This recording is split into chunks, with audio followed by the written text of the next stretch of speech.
Hi everyone, my name is Dr. Jamie Fraser and it is my pleasure to give the next lecture in this Viking.TV series.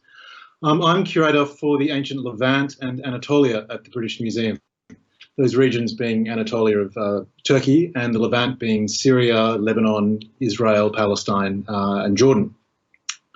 And what I was going to give you a lecture on tonight or today is a project that we've been working on at the British Museum concerning a statue that sits down, well, has been in our basement for the last few years, although it's been on display before, of a very mysterious goddess called Kubaba that came out of Turkey in the 1870s, 1880s.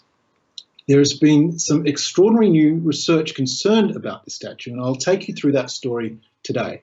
But rather than do a heavy academic lecture, what I will do is structure this in a bit more like a story, because there's so many people and personalities that weave themselves in and out around this statue that orbit it like satellites over the last century and a half, that I think, well, what we'll do is we'll take it through their eyes, starting from its initial discovery right through to what we're doing with it in the museum today.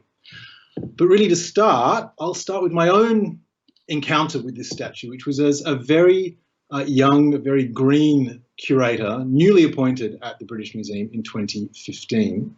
And a scholar from the University of Istanbul in Turkey, a guy called Dr. Hasan Peker, turned up at the British Museum and he asked to see this statue that was in storage down in the basement.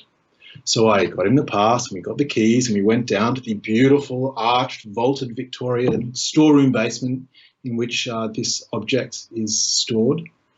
And as we went through this kind of gloom, surrounded by all this amazing paraphernalia, it's exactly as you would imagine the British Museum storeroom to be, we came upon this statue.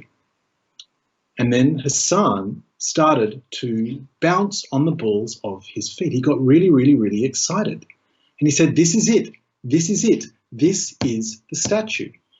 And his response was really quite extraordinary. He went, "Well, Hassan, what is so special about this?" And he said, "This statue, it's missing its head, but we've just discovered it only last year in Turkey. And it belongs to this one that's been sitting in the British Museum for over 100 years.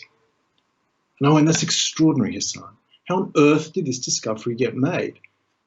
And he sat back and he told me what I'm about to tell you tonight, this incredible story. It involves a cuneiform expert who strips naked in the British Museum, T. Lawrence of Arabia fame, a mysterious foreign woman in a big white hat.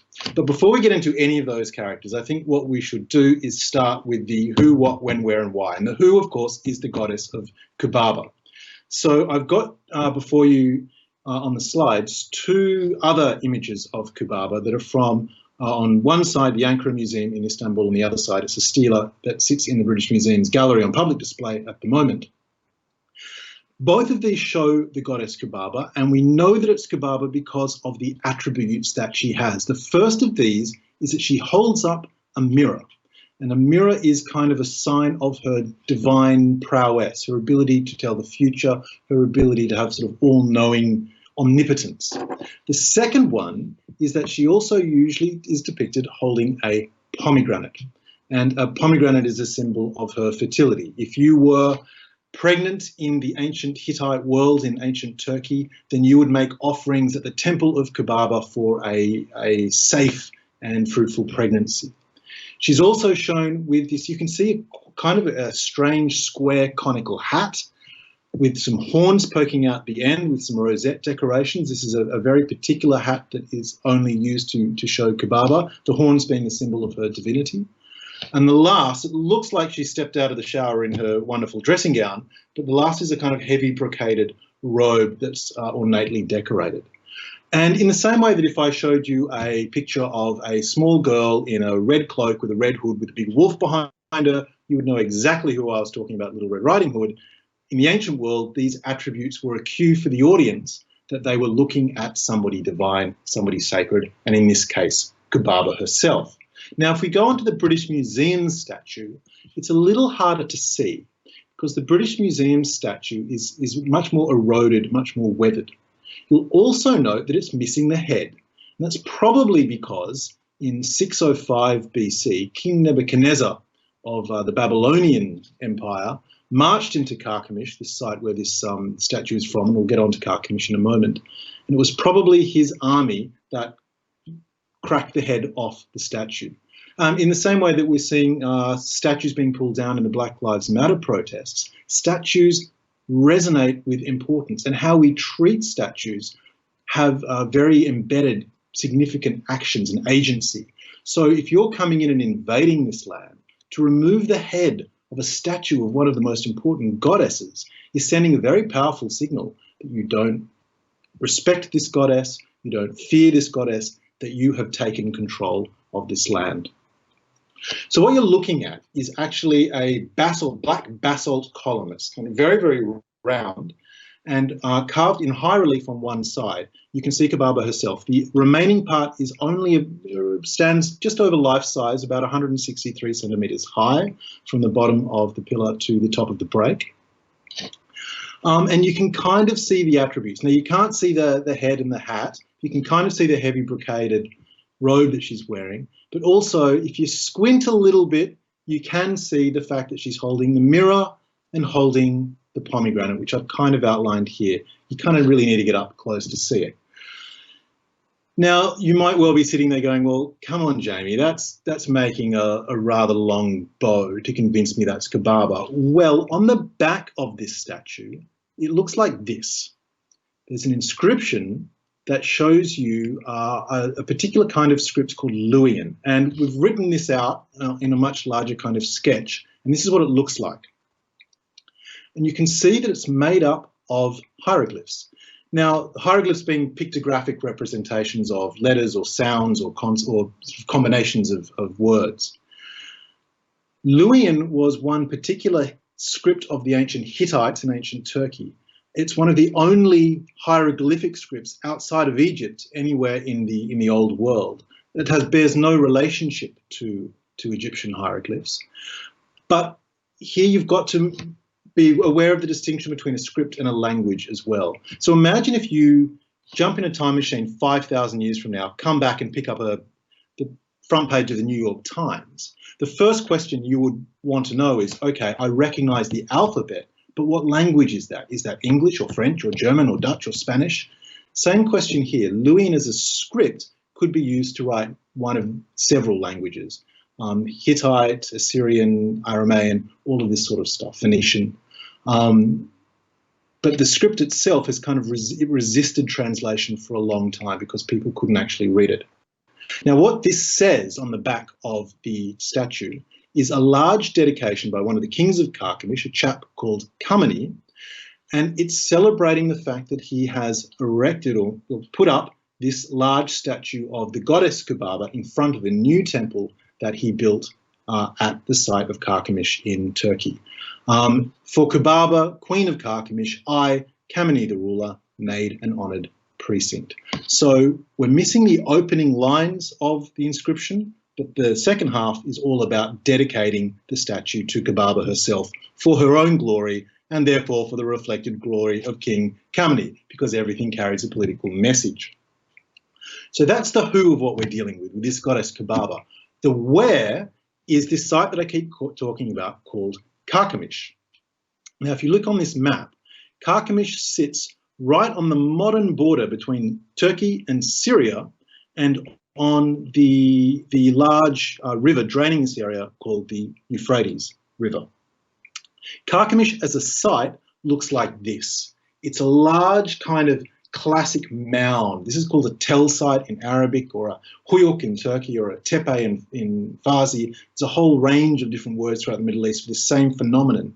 And that is what you're looking at is an absolutely artificial residue of people living in the same place for millennia. As people build up and up and up, living on their own kind of detritus and rubbish and debris, you get like a wedding cake, a build up of a massive kind of mound called this tepe or huyuk or tel, which is a classic Middle Eastern phenomenon. And that, what you're looking at, is the mound of Carchemish as you round a bend in the Euphrates River. If you put a group of Hollywood casting agents in a room and said, come up with a classic Near Eastern tell, they couldn't do any better than Carchemish. It really is from central casting. The timeline of the Hittites is a little complicated. We won't dwell on this much. The Hittites as a civilization kind of emerge in the 14th century BC in central and eastern Turkey. And they rise very quickly to form a large empire incorporating most of Turkey and a lot of Syria, Lebanon, extending almost down into the Levant. And you may have heard of one of the most famous battles in ancient history before the pre-classical world, and that's the Battle of Kadesh. And the Battle of Kadesh, and we've got some famous reliefs from an Egyptian temple showing the Battle of Kadesh, and that occurred at 1274 BC down in the Orontes Valley of Syria. And that was as the Hittites were pushing south and the Egyptian empire, the New Kingdom Empire, was pushing north under Thutmose, under Tutankhamun and people. There was a real flash point. This was the central rift of the old world at this point. Both sides claimed victory. It was pretty indecisive, actually. But both sides retreated, claimed victory. Fake news is a very old concept. And that's probably one of the most famous battles of the pre-classical ancient world. Something happened to the Hittite Empire at the end of the Late Bronze Age. We're talking around the end of the 12th century BC. But something happened to the entire East Mediterranean, not only in Turkey, but in Greece, in the Levant, in Egypt, where all of these wonderfully developed empires and civilizations and state systems collapsed. And out of this power vacuum crystallized a number of small, much smaller, independent kind of kingdoms and city-states. And Carchemish went from being one of the main capital of the Hittite Empire into being a sort of small independent capital of a kind of neo-Hittite city-state. And it's in that 8th century BC that King Kameni is in control of Carchemish, erects this temple of Kubaba and puts the statue in front of it. Carchemish is particularly well located, as you can see in the next photograph, because it sits on that bend in the Euphrates River, and it's one of the few points up in the north end of the Euphrates that the river can be easily crossed or easily forded.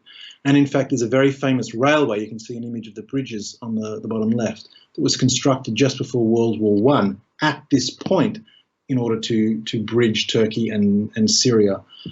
So it's a very strategic place, and really that's one of the reasons why people have been living there for millennia and for hundreds and hundreds of thousands of years, building up this tell site because of the access to fresh water, the access to trade networks, the highly sort of strategic point in the landscape. So back to the statue. Now, the top of that tell site that you're looking at, the statue was first noted in, as you'll see in the next slide, by a guy called Alexander Drummond. Okay, sorry. Before we get on to Kubaba, I should probably just quickly go a little through the site of Carchemish itself. So that high mound is what you're seeing is what's called the Acropolis, which is here, and that's the sort of the high point of the site that overlooks a inner city down below, kind of a skirt in front of about 30 hectares. And then in the classical period, that was reoccupied and expanded onto a huge area of about 54 hectares. That's the classical outer town, which you can see here. And the modern border between Turkey on the north and Syria on the south runs just around the edge of the inner town. You can see it as a dotted line on this map here. So it's a really still a very strategic, very politically charged place. Now, the statue of Kubaba that we're talking about comes from the high Acropolis, that high point on the mound of Carchemish. Now, Alexander Drummond himself was travelling out to Turkey to become British consul in Aleppo in 1754. And he actually visited Carchemish, the first Western person to visit this site and write about it. The Hittites had long dropped out of sort of our historical memory at this point. It was all very mysterious, this kind of weird civilization who had left ruins scattered across central and eastern Turkey. And when you read Drummond's account, I couldn't make sense of his map. it didn't work for the river. And then I realized that actually if I flipped it around 180 degrees, it suddenly all clicked into place. And of course, at 1754, it wasn't always conventional to put north at the top of the page. But once I figured that one out, it was all clear.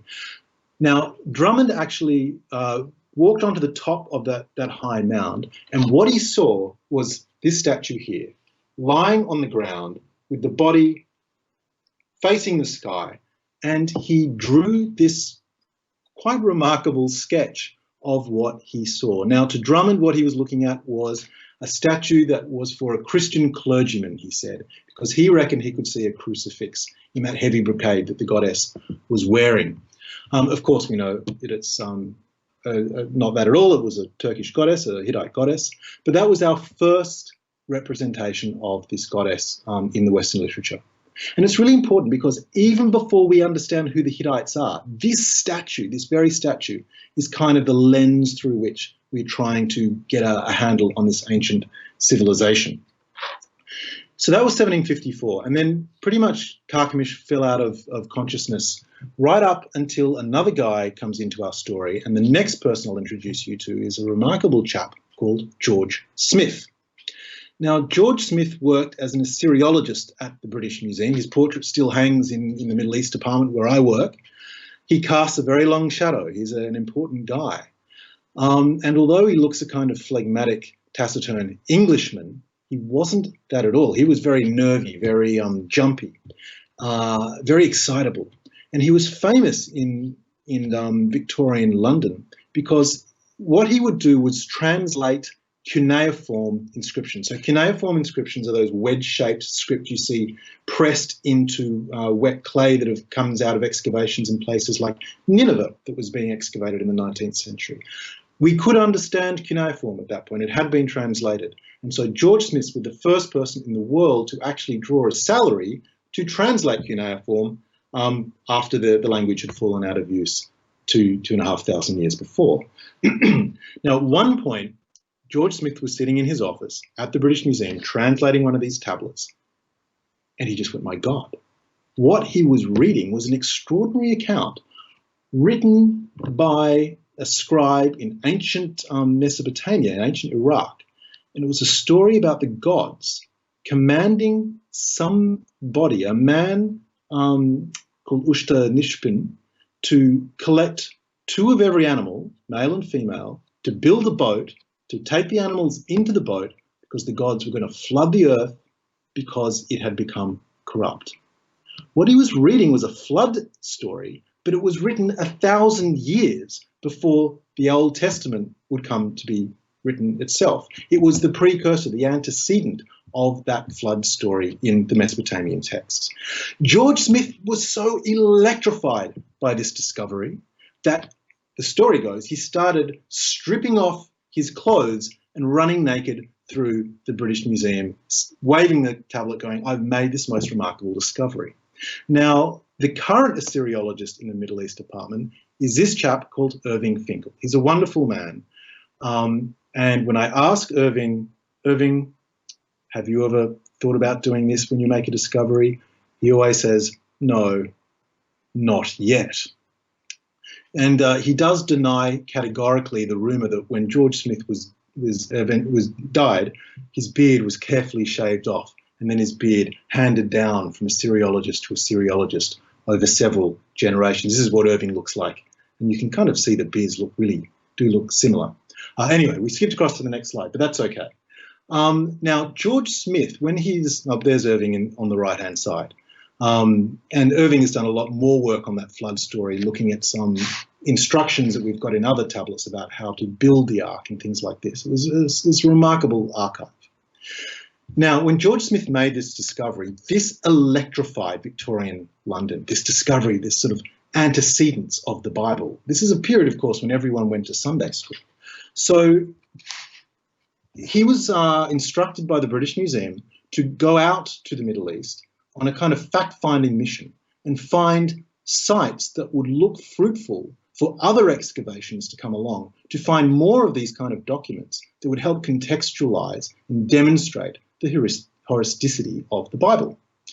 And so that's exactly what George Smith did. And he went on, it turned out to be a very fateful and tragic expedition to go and visit various sites around the Middle East for this purpose. And at this point, I'll introduce you very quickly to his offsider. He was a Bulgarian named Peter Matejev, because Peter Matejev came along as this kind of dragoman. I mean, he's his guide, his translator. And this is a very dangerous place to be. There's a lot of disease, a lot of banditry. So this really was kind of daring do sort of adventures. And this Peter Matejev, this photograph is of him as an old man. He was only 19, 20 at this time. So he went off and had this remarkable experience traveling the Middle East with this most remarkable man. And we know all about what happened because we've got two sources that describe in detail the expedition. The first was a letter that Peter Matejev actually wrote back to the trustees of the British Museum, and we've got that in our archives. And the second was, and this only came to light a few years ago, a biography, or really an autobiography that Matejev dictated to the librarian in Sofia towards his deathbed during the Second World War. And we know from these accounts exactly what happened when George Smith came to Carchemish. As soon as he got there, the whole point about visiting Carchemish was to find more of this kind of weird hieroglyphic script. No one could read it at this point, and George Smith wanted to be the person to translate it. So he said to Peter Matejev, look for this strange hieroglyphic script. That's what I want to find. Now, as soon as they got onto the site, George Smith got distracted by it. The most remarkable array of ruins and reliefs and things like that. Peter Matejev, however, kind of wandered off, and he wandered up to the very top of that high mound that you're looking at here. And he saw exactly what Alexander Drummond had seen almost, well, over 100 years before, and that was our statue of Kubaba with the body lying down, looking up at the sky. But Matejev did what Alexander Drummond did not, and that is he got a few of the local guys together and they pushed the statue lying face down, they pushed it onto the other side. And what he saw was that Luwian inscription on the back, the longest inscription in this weird, lost hieroglyphic script that had ever been found to date. And Matejev he yelled out, Mr. Smith, Mr. Smith, Mr. Smith, come on here, I found it, you must come and see. And that's exactly what George Smith did. He ran up to the top of the tell, and, well, I'm going to read you the words of Peter Matejev himself about this account, because I can't improve on them. This is what he said, and I'll put the quotation up so you can read it along with me. After overturning it, the lower part turned out to be covered with a script unknown to me, of course. I called Mr. Smith, he came, and after he looked at the inscription, dropped down onto the ground. I rushed for some cognac, and when I gave him some, it brought him to himself.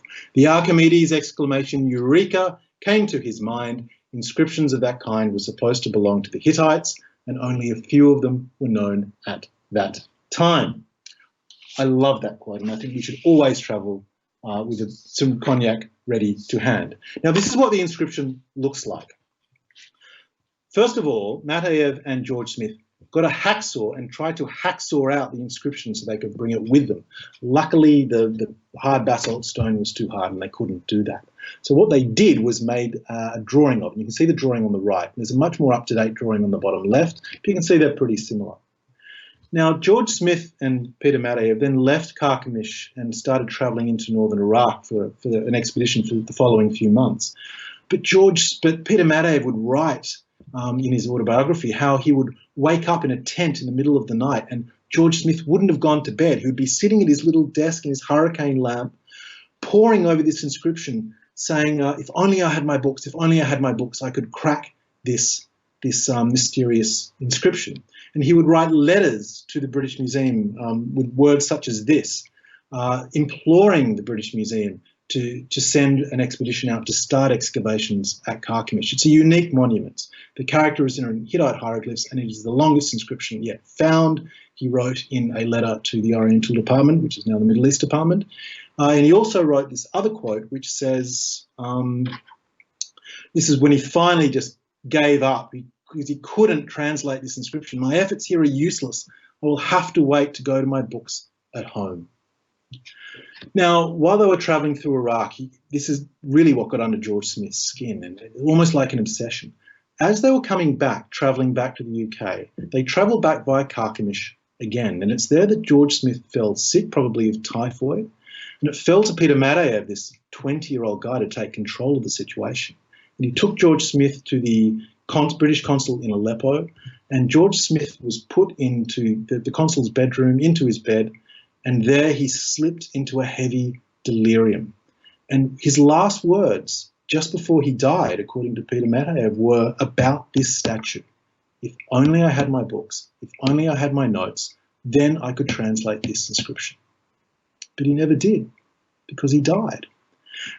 But to me, the most human moment in this whole story is that Peter Mataev, this young 20-year-old guy, just had this amazing experience, then had to escort the body of George Smith back to the British Museum. And that letter that I spoke about before, he wrote that on the steamship that he was on, travelling to the British Museum. So at some point, he would have pulled out a blank piece of paper with the ship's letterhead on it and thought, how on earth am I going to convey what's happened to the trustees at the British Museum? How do you put such an adventure into words? But he did, and he did a really remarkable job.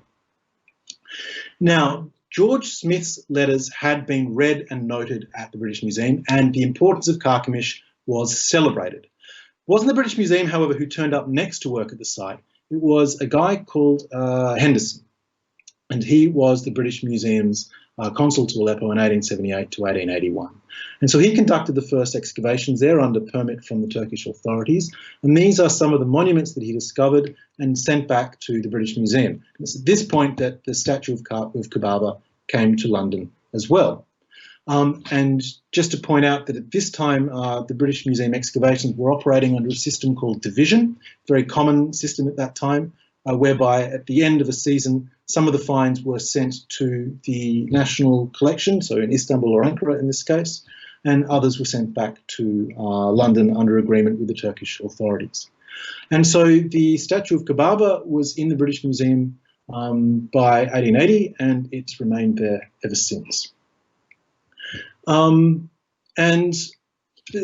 Well, I drop the inverted commas around this word excavation quite loosely in this situation, because Henderson managed to move an awful lot of dirt in a very short space of time. It wasn't really the scientific excavations that we would call today. But if we fast forward to 1911, and I'll show you this on a map that's about to come up.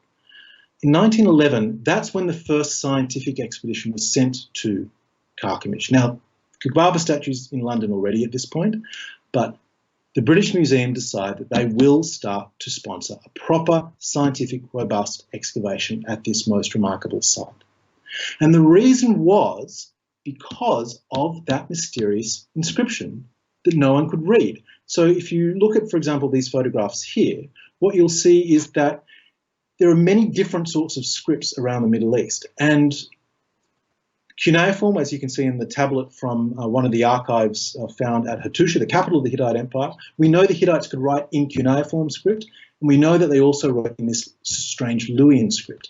And what the British Museum really wanted to find was a kind of Rosetta Stone for the Luwian, where you've had the same text but written in the same language in different scripts that could then be used as a kind of Rosetta keystone to translate this mysterious hieroglyphs. Now, the man the British Museum charged to do this was a guy called David Hogarth. Now, Hogarth is a really interesting chap. He had been working in Ephesus in Turkey. He led the British school in Athens and places like that. And if you've seen the movie Lawrence of Arabia, you'll see Hogarth's character being woven into a chap called Dryden, who's always seen in this very crisp white linen suit, was played by Claude Rains, which you can see here from the movie Lawrence of Arabia. That'll come up on the screen in just a moment. Now, Hogarth had to recruit a crack squad of archaeologists in order to do this excavation properly. And the first person he went to was a guy who could read cuneiform, who was hoping he could translate then this mysterious hieroglyphic script. And that was a guy called Campbell Thompson, Reginald Campbell Thompson. This is what he looks like. He looks a very phlegmatic, austere Englishman, and he, lived in his rooms at Cambridge. Apparently, what he would love to do when he was entertaining people for dinner parties was to put on a leotard and do acrobatics on a trapeze wire that he had in his rooms in Cambridge. So black and white photos always belie a much more complicated story underneath. Now, Campbell, Thompson and Hogarth also recruited a very young student who had just started his PhD at Magdalen College, who had travelled extensively through the Middle East as a young man, walking from Crusader Castle to Crusader Castle. You all know his name. His name is T.E. Lawrence, and who, of course, would go on to have tremendous fame as Lawrence of Arabia with his exploits in the First World War. So that was kind of the first team in 1911. Just as a kind of spoiler alert coda, the inscription, the hieroglyphic script was never, they didn't translate it at all. And it wasn't until the late 1940s when a bilingual Phoenician Luwian inscription was found at a place called Karatepe that Rosetta Stone was discovered. So this kind of holy grail to work out what the script was would elude them throughout the entire dig. Anyway, moving on, you can see in the next photograph that the expedition really went gangbusters. Now, Thompson was only there for the first season, and then he left, and he was replaced by a young guy called Leonard Woolley, who hadn't worked in the Middle East before, just the Sudan and just England. Woolley, of course, would go on to have tremendous exploits when he would later on discover the royal tombs of Ur in southern Mesopotamia. But Woolley and Lawrence himself became a sort of the dynamic duo leading these most remarkable excavations at Carchemish. These are sort of what the excavations look like, and you can see in the next photograph that there is a large workforce moving a lot of dirt, moving a lot of stones, and some of the objects they found, which you can see here, include both large reliefs and statues and much more smaller, finer objects to do with votive offerings and religious activity, as well as domestic stuff. It was a remarkable dig. And we have in the British Museum the archives from this project, and they include the notebooks such as these that Lawrence and Woolley kept. This is one of Lawrence's notebooks from 1911 he kept with Campbell Thompson. You can see his name there. And they really are wonderful because you're almost smelling the words that these remarkable people wrote over 100 years ago. And some of the objects we have on display at the British Museum are from this dig, and one of my favourites is this chalice that you can see here. This is just a standard drinking cup, and these are the watercolours that Lawrence did. One of his jobs was to make watercolour sketches of the finds that they had, and he was a very accomplished artist. So these are the watercolours he did. This is the actual object, or one of the objects that it's based on, and you can then marry that with a historical photograph such as this one. And as a museum curator, this really gets me excited because we can take one object, weave it with its history as an archaeological object, with its history of discovery and of acquisition, and the personalities such as T. Lawrence, and they really do come to life. By the way, you cannot understand Lawrence of Arabia as Lawrence of Arabia without understanding his exploits at Carchemish. When he turned up to Carchemish, he would wear his blazer for Magdalen College. He was a very Christian, sort of conservative guy. When he left Carchemish, he would dress in Arabian clothes. He spoke fluent Arabic. He had a transformation at Carchemish. He became very proficient in dynamite to blow up some of the larger rocks in the way of the excavations. He wrote of Carchemish as a miracle. He said, "The miracle of Carchemish changed me," in a letter to his father. And you cannot understand Lawrence's successes as Lawrence of Arabia without understanding Lawrence of Carchemish. And if you want to know more about that, I suggest you track down a book called The Young Lawrence, which goes into this kind of formative period of his life. Anyway, skipping very, very, very quickly, I love this next photograph because it's kind of what happens at the very, very end of this whole saga. And of course, after the First World War happens, there's a conference in Cairo in 1921 to try and divvy up the Middle East between the winning powers. Lawrence, of course, was quite sad. He had gone into this Arab revolt of Lawrence of Arabia, partly for Arab nationalism, and of course that didn't happen in the way it was treated by the Western powers. But one of the major players at this point was a lady called Gertrude Bell, and Gertrude Bell banded with Lawrence at these talks, and they'd actually met in 1912 when Gertrude Bell was travelling through the Middle East as this extraordinary Western female traveller who would just go off with a large entourage of servants and soldiers into the Middle East as far as the maps could take her, and when she ran out of maps, she would start making her own. She actually visited Lawrence at Carchemish in 1912, was taken through the excavations, and criticised him for digging quite Prehistorically, she said, very old-fashionedly, Lawrence wrote back to his father, we had to squash her with a 4-hour lecture showing our erudition. Makes me feel very sorry for Gertrude Bell. This photograph, however, is after Bell and Lawrence have become friends. You can see them on their camels in front of the Sphinx.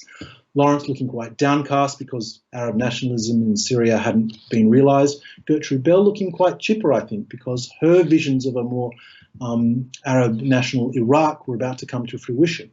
And the chap on the left with the sunglasses is Winston Churchill. He's looking far too pleased with himself because only moments before this photograph was taken, he'd actually fallen off his own camel.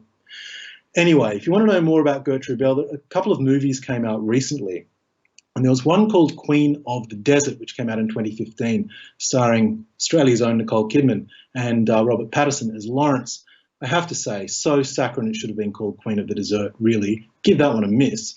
But a much more nuanced documentary-style film called Letters from Baghdad was released in 2017. And that, I think, does Bell and Lawrence justice. That's well worth tracking down. Anyway, I digress. So back to Carchemish and Kubaba. Now, at the outbreak of First World War, the British Museum excavations had to retreat.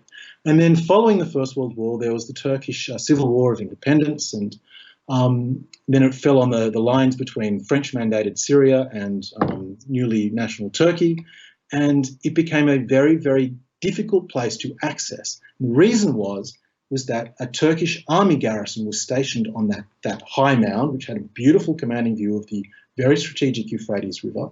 And in fact, in the old dig house that Lawrence and Woolley had built, that's where the Turkish garrison lived. And it was impossible to get onto this site, and it remains almost impossible to visit this site today. These photographs that I'm showing you here of the site are from 1966, and they were taken by a guy called David Hawkins, who is an expert in that Luwian inscription. He has devoted his life to understanding this, and he knows the site of Carchemish better than anyone. He was only able to ever visit it just one time, and he took these photographs when he was allowed in 1966. And so Carchemish lay uninvestigated, unacknowledged, unexplored for the next 100 years. Fast forward now to 2011. We're almost getting up to the point of Hassan Becker and the statue. And that's when an Italian-Turkish team finally were able to secure permission to visit the site. And that was led by Hassan Becker. Hassan's the guy that I started this whole story with, who visited the museum to see this statue, and an Italian called Niccolo Marchetti from the University of Bologna. And in 2011, exactly a century after Lawrence and Campbell Thompson had started British Museum excavations at the site, they turned up and started to move some soil. And they found some extraordinary things. But one of the first things they went to dig wasn't the ancient temples, wasn't the ancient palaces, it was this. What you're looking at now are the black and white photographs of Lawrence's and Woolley's old dig house. Now, they put a lot of work into this dig house. I mean, you can see in the top right that they actually laid down a Roman mosaic from the site as part of the dining room floor. But that dig house had been taken part of that Turkish garrison, then fallen out of use and was ruins. And you can see below that same dining room floor with the fragments of the Roman mosaic left in, because that's what the Turkish and the Italian team found when they returned to excavate the site. Now, one of the reasons they excavated that dig house, and you'll see in the next slide what it looks like as an aerial view, one of the reasons was that when the British Museum excavation left Carchemish, they always thought they were going to come back. So a lot of the artefacts they had found were left inside the storerooms, and they didn't know what had happened to it. Woolley always thought that the Turkish garrison must have destroyed them, or they got looted, but we didn't really know. Well, one of the most extraordinary tweaks to this story is that when the Turkish-Italian team started excavating at the dig house, what they found is that the Turkish garrison had actually remodeled the dig house. They decided to level the floors up. But in order to level the floors up, they needed to put down a layer of stones.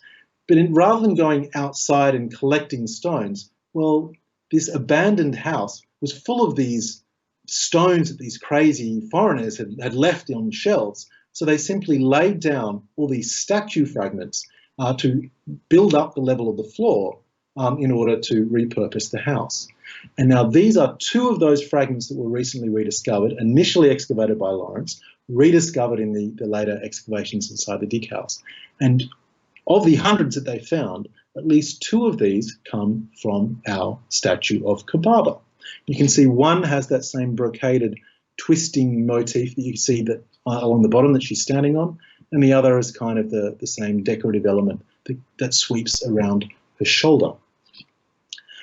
Now, if we look at the inscription on the back of the statue, what you'll see in this next slide is that here's what we already have from the inscription of the British Museum. But one of the fragments that was discovered looks like this. And you can see it fits there. And if we draw on so you can see a little bit more of what you're seeing, this is what it actually says. So here's one way to impress your friends at party. If you read Luwian, you will know that if you see a bird, which is an eagle or a hawk, with what looks like a fried egg and then a kind of weird diamond underneath it, that is the Luwian script for the name Kubaba herself. Now, in addition to this fragment, we also have another fragment which had been made as a squeeze, as a kind of pressed plaster from a fragment that Lawrence had also found, which is this.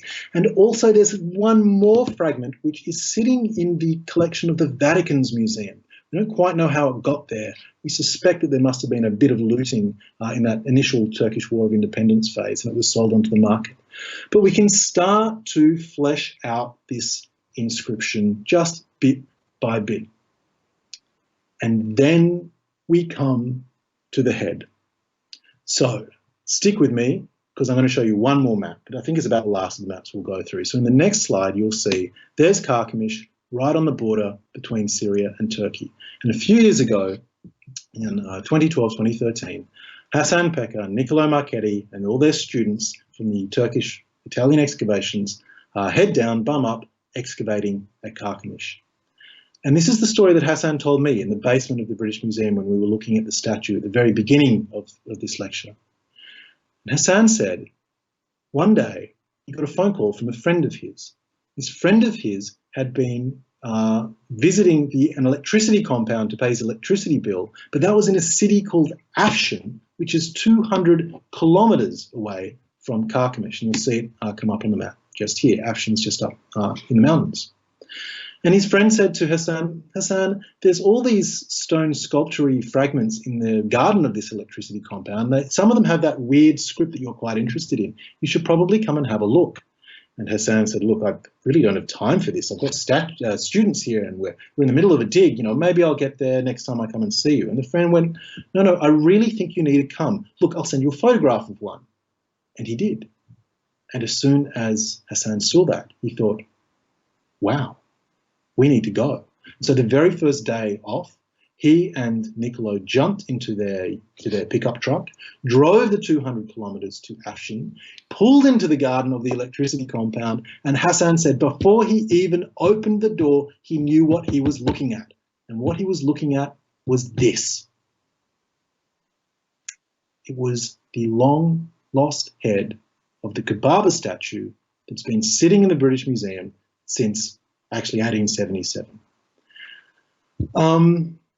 It's very, very weathered. It's hard to see, but you can see if you turn it around the other side, what you're looking at is the opening lines of that same inscription. So not only does the cut mark, break marks fit onto the statue in the British Museum, but the lines of the inscription match perfectly as well. It was a remarkable discovery.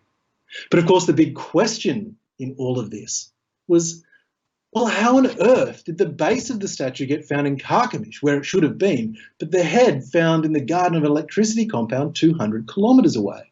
And the answer is, well, we don't actually know. Well, we know part of the story. And the part of the story that Hasan shared with me was this, that at some point in the 1950s, 1960s, 1970s, some young guys playing football, playing soccer around the tell of Carchemish came across this eroding head coming out of the side of the site. And so what they did was they rolled it into the village, and the mayor of Carchemish put it in his front garden. And there it sat until in the 1970s, a pickup truck was driving by and it screeched to a halt, and a mysterious foreign woman in a big white hat climbed out of the pickup truck and said, I'm an archaeologist, and that's an extremely important bit of sculpture. I'm going to take this to the museum. And so the mayor had his friends put it into the back of the pickup truck, and the last they saw of this head was as it disappeared in the dust as the car drove it out of town. And we don't know what happened to it since, until Hassan found it in the electricity compound of Action. So there's a few missing links there. To be honest, in a way, I kind of hope we never fill them in. It's kind of nice not knowing. Anyway, back to the actual head.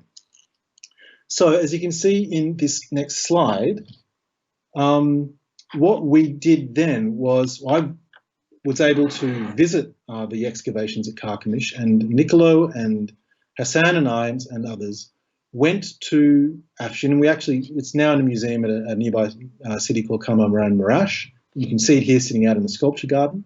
And what we did was create a 3D model of the head, because we wanted to put that on a 3D model of the statue we have back in the British Museum, so that finally the statue could be restored as it always should have been. Now, this is what the head looks like.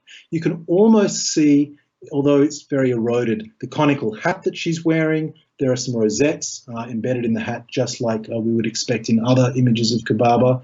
And if we turn it around at a bit of an angle in this next one, you can almost see one of those rosettes placed on the side of her head there. But of course, the really important thing for us is what was on the back of the statue. And that's what you can see here. Oh, in addition, of course, there's the couple of other fragments that we had from Lawrence's dig house. So we really were starting to build the statue back as it once looked. So on the next slide, what you will see is the inscription on the back. So this is what we knew. The bottom one is the one in the British Museum. The little fragments from Lawrence's dig house and from the Vatican. And then we can overlay quite beautifully the inscription from the newly discovered head. And what it tells us is this. And this is just some of the lines from that translation. The bottom half that we already knew about was part of the dedication to the goddess Kubaba and building the new temple. But what the missing lines gave us was the genealogy of this King Kamini. It gave us his father, his great-grandfather, his great-great-grandfather, and that was tremendously important. Because up until now, our understanding of Hittite kings from Carchemish, we kind of knew their order, but we didn't know where in history we nailed them to the wall. They kind of floated. But we knew where his great-great-grandfather Sangara sat, because he'd been mentioned in other cuneiform sources in Nineveh, Assyria. And so we had an absolute date for him. So suddenly we could tie all of this across to an already known date, now that we knew who was whose grandfather. And it's like one of those eye puzzles where you hold them up to your face, and then as you pull it back, suddenly everything comes into your focus and you realize you're looking at a picture of a clown riding a unicycle outside the Eiffel Tower. It was one of those really remarkable moments for Luwian experts. So what we were doing was to make a photogrammetry model of all of this. So what you see here is the statue as part of a kind of photo mosaic. So what we used was software that does photogrammetry, and that means that we take a whole series of dozens, hundreds of photos of the statue from different angles in similar light conditions. And then the software recognizes similar color pixels, and from that, we're able to, it then processes a digital model that you can twist and turn around. So here is the statue sitting in the basement of the British Museum. You can see there's all this kind of extraneous stuff that the camera picks up, but you can refine that to a sort of more refined point cloud, slowly go through it photograph by photograph. You can then overlay the texture, and this is what it looks like when you overlay the texture. And then you bring up a kind of 3D model, a sort of a mesh, which, although you can't see here in a static presentation, you can zoom in, zoom out, twist around, and it's accurate to sort of much less than a millimeter. It's quite an extraordinary way of recording objects. This is what the inscription looks like when we did that 3D model of the one in the British Museum. This is the kind of photo mesh, overlay the texture onto it, and this is what it looks like. And this is a really tremendously powerful tool, because we can share this with researchers who don't have to fly all the way into London to look at this, but they can examine it very closely by using this model that we've shared with them on the web through a site called Sketchfab. Now, this is what the head looks like. sitting on its plinth in the museum gardens at Kamaran Marash. And of course, we were then able to overlay the texture and develop that as to the same sort of process, forming a 3D model. So once we had all of that together, this is what the statue actually should look like now. You can see the head weathered differently, but the same statue sitting almost precisely, although there's been a bit of weathering, over the body of Kubaba with some of the extraneous fragments that form the border around. And when I first saw this image, I got chills, because in 605, those armies of King Nebuchadnezzar and the Babylonians cut the head off this statue. And here we are using modern technology that can make the statue whole again. And it's all the more extraordinary when you think about it, because what you're looking at are 7 different fragments that are sitting in 2 separate countries, in 4 different locations, in the London British Museum, in the Dig House at Carchemish, at the Gaziantep Museum, which is the local museum at Carchemish, the head in Kamaran Marash, and of course the extra fragment in the Vatican Museum. And there's been a kind of diaspora of parts of this statue across the world, according to the sort of historical currents that have picked up bits and thrown them onto distant shores. And although the political situation and the COVID situation is such that we can't physically reunite the statue together, at least not at the moment, what we've done here is able to reunite it virtually. And I think that's pretty exciting, because it gives us a whole range of abilities to present this story, to present this statue, and to present the goddess of Kubaba to modern audiences in museums like the British Museum. And I don't know if you've been to the Smithsonian Museum in the last few years, but they had a really interesting exhibition called the Cosmic Buddha. It looks a bit like this. And that exhibition just had one statue of the Buddha who's got a tremendously detailed account of his life, his enlightenment, and all of that on his front. And by using a virtual in-gallery display, that very finite information embedded in the statue was able to be explicated and communicated so that people could understand the language, the visual language of what they're looking at with statues such as this. And so something that I would quite like to do in the future is to do, using this sort of approach, to take this digital model that we have of Kubaba and present it to the general public at the British Museum. So even though we've got the base of the statue without its head, sort of an in-gallery display with the head on top, as you can see in the next slide, would really, I think, help understand who Kubaba is, who Carchemish, or what Carchemish was, the history of discovery, and tie up all those remarkable personalities that have been kind of forging through this story and the discovery of Kubaba and the Hittites. George Smith, Gertrude Bell, T.E. Lawrence, and of course, that mysterious foreign woman in the big white hat. So that's the story of Kubaba and the story of this statue. If you've got any questions, I'm very, very, very willing to take them now and to answer them as best I can, as long as I can make sure I work the software. So give me a couple of moments to work out where we're going with.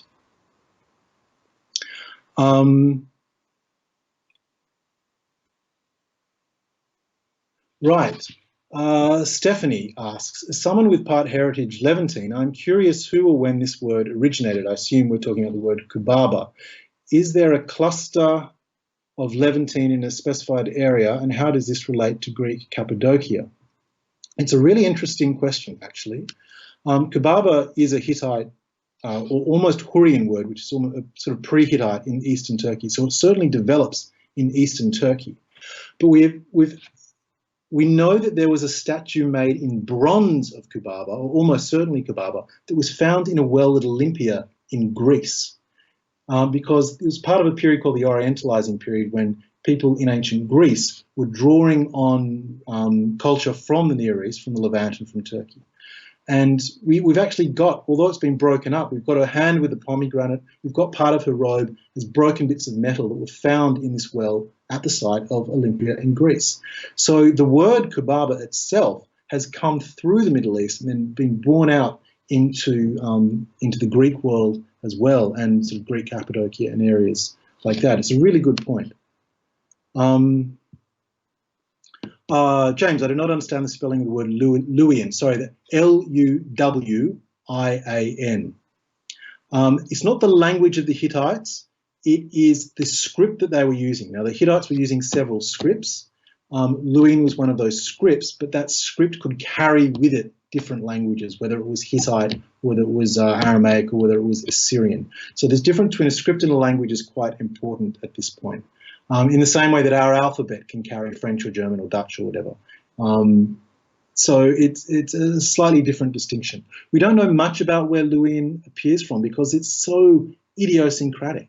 It's so of its own self. It doesn't bear any relationship to Egyptian hieroglyphs. It doesn't bear any relationship to Assyrian cuneiform. It's really quite local and discrete to this Eastern Turkish world at a very particular time. How was the piece of the statue donated to the Vatican museums? Yeah, I'm still working on this one. It was actually donated by somebody in the 1960s. So the Vatican itself didn't buy it off the market. The Vatican didn't obtain it illegally or anything like that. They have every right to have it, but we don't know, or I don't know how the person who donated it in the 1960s came to have it. So watch this space. We're still working on that. What made the Hittite warriors such fierce and brutal fighters? Well, I'm not sure that they would describe themselves necessarily as being fierce and brutal. They, of course, would describe themselves as being very civilized, very literate, very erudite. I guess what we see in terms of their kind of martial legacy really comes back to their rubbing up against the expanding empire of Egypt. So New Kingdom Egypt and the Hittite Empire, this is really, they're sort of clashing in this second millennium, late Bronze Age world. And so we get a lot of very aggrandizing, very militaristic depictions of these battles because they have to show that they're more powerful than the other guys, that they won, that they beat, that they defeated the other guys. I mean, in terms of their depictions of these sorts of war scenes, the Hittites had nothing on some of the reliefs that the Assyrians were making at the same time in places like Nineveh and Nimrud and Khorsabad. So I guess fierce and brutal lies in the eye of the beholder, I guess. So the Egyptians wouldn't depict them as that. They would depict them as weak, and they would depict themselves as that because they of course have to come up against the Egyptian propaganda. Where are we next? When this opens up in the museum, can it be made into a side trip for a biking tour, which includes London? That is a fantastic idea. And wouldn't it be wonderful to do a biking tour from Karkemish all the way in Turkey, all the way through to London? That would be pretty cool. Look, we're working on how best to display the goddess Kubaba for the general public. At the moment, of course, the British Museum is only partly open, so you can visit the British Museum at the moment. Some of our lower galleries are open. It's free, of course. It's always free for the general galleries at the British Museum, but you must book tickets in advance because of the COVID regulations and spacing, and there's a very discreet one-way track that you have to follow. The Levantine galleries are not open at the moment. They're on the top floor.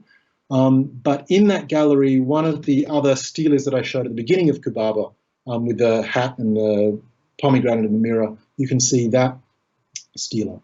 This particular statue of Kubaba that I've been talking about used to sit at the top of the stairs, or one of the large staircases, as you came up into the Levantine gallery. It hasn't been on display for quite some time, but as I was kind of intimating, hopefully down the line we'll be able to open this up and bring her back out for display. To integrate into a biking tour, that would be fantastic.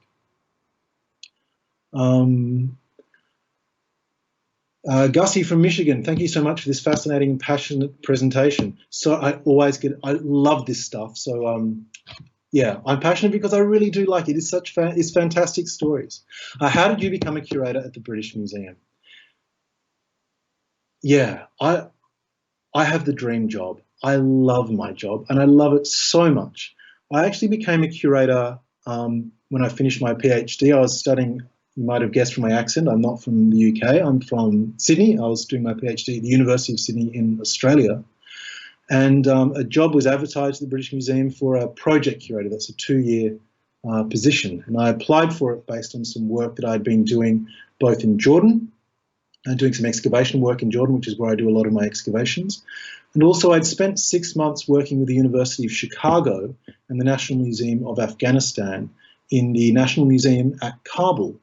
As I'm sure you're aware, the National Museum of Afghanistan had been very badly damaged, very badly looted during the Afghan civil war, first by the various mujahideen and then by the Taliban. And so this remarkable international project was put together to basically create an inventory of the sort of objects that were left. And so I spent 6 months working in the basement with some incredible Afghani curators.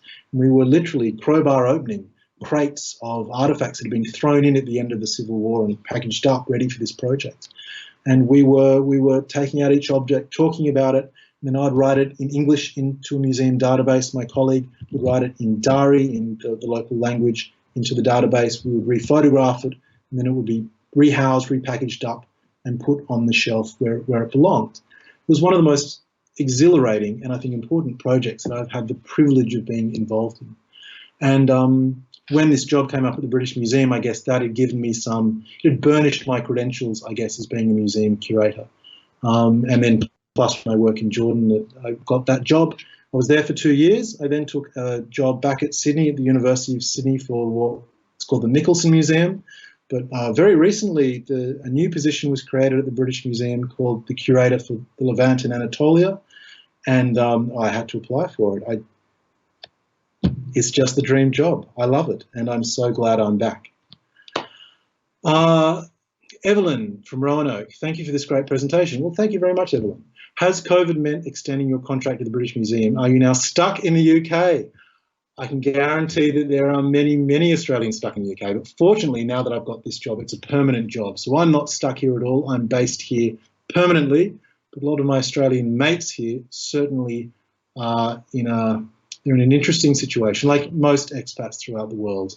They can't get back home to Sydney. They're in contracts that have expired or jobs that have been terminated due to the situation, and I feel very sorry for them. But luckily, I'm not in that situation. I'm very grateful for that. Any more questions that we need to answer? Okay. I read that somewhere that Lawrence had been involved in spying when he was at Carchemish. Can you comment on that? Okay, there's quite a lot behind this story, and you're absolutely right to raise that. So when T. Lawrence was out at Carchemish, that British Museum excavation was funded by an anonymous donor, which was probably the British government. And do you remember I showed that picture of the bridge going across the Euphrates River? Well, that was done with a joint German-Turkish project. It was called the Berlin to Baghdad Bahn. So before the First World War, the German bank, Deutsche Bank, was sponsoring the Turkish Ottoman construction of a railway that would join Turkey through to the Islamic sites like Medina and Mecca for the Hajj, for the pilgrimage.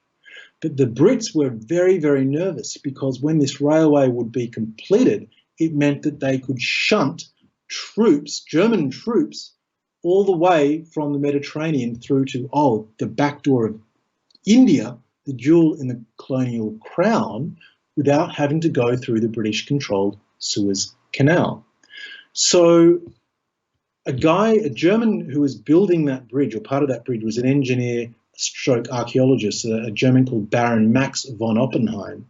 He was also known as the Kaiser's spy because he was scouting the area for the German Kaiser in order to work out the best way that this railway should be built. So Oppenheim was actually digging at a site called Tel Halaf, very close to Carchemish. When he turned up at that area, not very long later, suddenly a contingent from the British Museum turned up just on the other side of Tel Halaf, looking at the construction of this bridge. So whether you say that there are allegations of spying or not, well, probably not, but there was sort of monitoring of the situation and of the progress that the Germans were making at this key point across the Euphrates River at Carchemish. It's a really interesting bit of historicity. Lawrence himself, of course, would then go on and blow up parts of that railway. but much further south in southern Jordan and northern Saudi Arabia. Linda asks, what type of stone is the Kubaba statue made of? So it's very black, very hard stone called basalt. You remember when I said in the lecture that the first thing that George Smith tried to do was to remove the inscription off the statue. He didn't care about the statue, he just wanted the words. And he tried to hacksaw it off, but he couldn't because the basalt was too hard, too robust. And thank goodness he couldn't. What's interesting is that basalt doesn't come from that Carchemish area. It's meant that this one single piece of stone, so this massive column of basalt, it would have been with the head over 2 meters high, would have weighed several tons. That had been quarried from somewhere else, probably around Lake Van in eastern Turkey, and transported by river or by overland, probably a combination of both, to Carchemish itself. And that tells us a lot about the importance of this statue. It's not done in something local, but it's done in something quite special. And that basalt itself is part of the durability of the statue. Kamini, the king, has made this statue of the goddess to stand outside her temple forever. And to do that, they very particularly chosen a very hard, weathering-resistant type of stone in order to get that objective. Right, I think we're coming to the end of all the questions. Feel free to contact me at the British Museum. My email is jfraser@britishmuseum.org. I'm always happy to talk about our wonderful collections here in London. And if you ever find yourself at the British Museum, you must come and find the statue of Kubaba or one of the statues of Kubaba on display and say your hellos to her and I hope to me. It's been a real pleasure to be able to share this story with you. I hope you've enjoyed it. Thank you for the very nice messages in this stream. J.E. of Colchester says, feel free to read out the nice compliments too with a smiley face. Thank you. I will. But that's pretty much the story of Kubaba. Ties up Lawrence, ties up a mysterious goddess, ties up a long lost head, and of course, a mysterious foreign woman in a big white hat. Thank you for your attention and enjoy the rest of your day.